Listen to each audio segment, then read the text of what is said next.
Hi everyone, we're going to schedule a Zoom meeting. We'll also talk about recording meetings. The best way to get to the Zoom scheduler is through Okta. To log into your UNE Okta account, head over to une.okta.com. Here you'll put your UNE email address and password in. Sign in. So this is the Okta dashboard. You have a lot of different functions here. Find the tile that reads Zoom. Clicking Zoom takes you to this pretty busy Zoom dashboard. This might differ a little bit from what you actually see, but you should have the same basic functions. You should be able to see upcoming meetings, if you have any.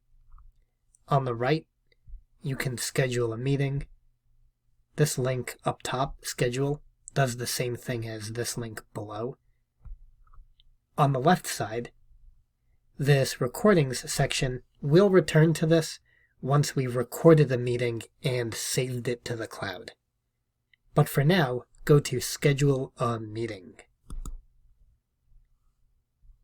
Okay, so here, beside Topic, I can give a name to my meeting.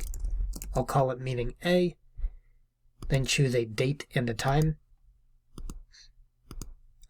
And that is pretty much it. The other settings below, you can leave them alone unless you're well aware of a particular setting you want to specify. There is one nice tip though that I want to show. Scroll all the way to the bottom of the page, find Options, and click Show. Down here, Alternative Hosts. You can enter somebody's email address here, and by doing so, they will be a host. You're naturally a host if you're organizing the meeting. You can allow someone else to also be the host. This can be useful in a few cases. For example, let's say you want to record part of a meeting, and you want to allow somebody else to record the latter part of the meeting. You can do that live in a meeting. You would pass off recording duties. It's just a lot easier to do that if you've defined alternative hosts beforehand. So that can be useful sometimes. It's good to know that that exists.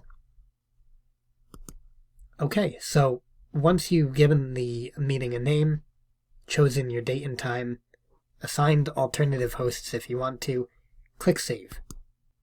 This brings you to a meeting details page. The name, date and time. Below, we have the invite link. So you can just copy this link and send it to a team member, and that would allow them to join the meeting. On the right, you can also click Copy Invitation. This brings up a more elaborate box of text with the name of the meeting, the date and time, the join link. Below that are other ways that team members could join by calling in. So if you click Copy Meeting Invitation, all that text is now on my clipboard. I could just paste it into the body of an email or another messaging service and send it off to my team member. And that would let them join the meeting. So those are two ways to invite people to your meetings. You can send them just the link or the whole box of text. Okay, so I'm now back at the view we saw earlier. The meeting I just scheduled has joined my list of upcoming meetings. I returned to this view by clicking the Meetings link in the left-hand menu. When I hover over the title of a meeting, I have the option to start it or to edit it. Let's start this one and look at recording. So I clicked Start. It prompts me to open zoom.us. Then I have the option to join with computer audio or test my speaker and microphone. Always a good idea to test your speaker and microphone before joining a meeting. Let's look at a few things in the bottom left. Next to the microphone icon, if you click the upward arrow, you can choose what microphone you're using for input. You can also choose what speaker sounds are coming out of. Same with video. This upward arrow lets you choose what camera you're using. And down on the bottom here is our record button. Before we click record, let's have another individual join the meeting.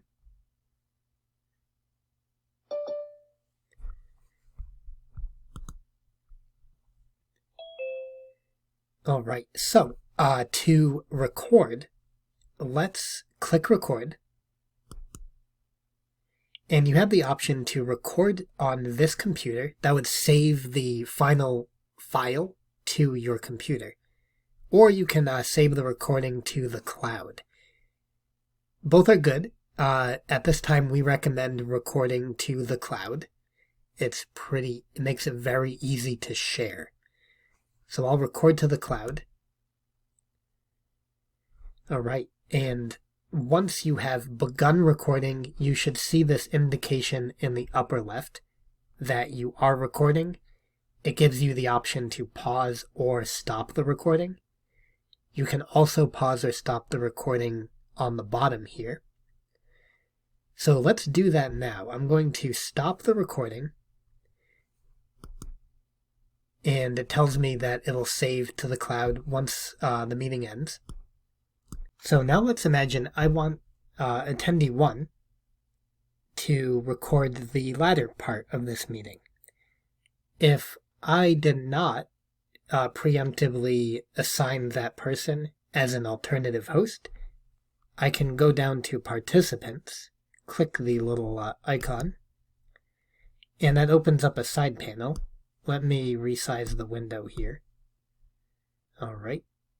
So in this side panel, I can find the person's name, click More, and then I have the option to make them host or co-host. I believe either works. Once I make them a host or co-host, they will have the ability to start recording their portion of the meeting. And once they are done, we'll leave the meeting. So the final piece is to share the recording we just created. So we're back in Okta, and we can go back into Zoom. Once we're at the Zoom dashboard, you can find recordings on the left-hand menu. So in the recording section, we see the name of the recording is the same as the meeting's name. On the right-hand side, you can click Share. This brings up a box with settings that you can adjust. The standard settings are quite good.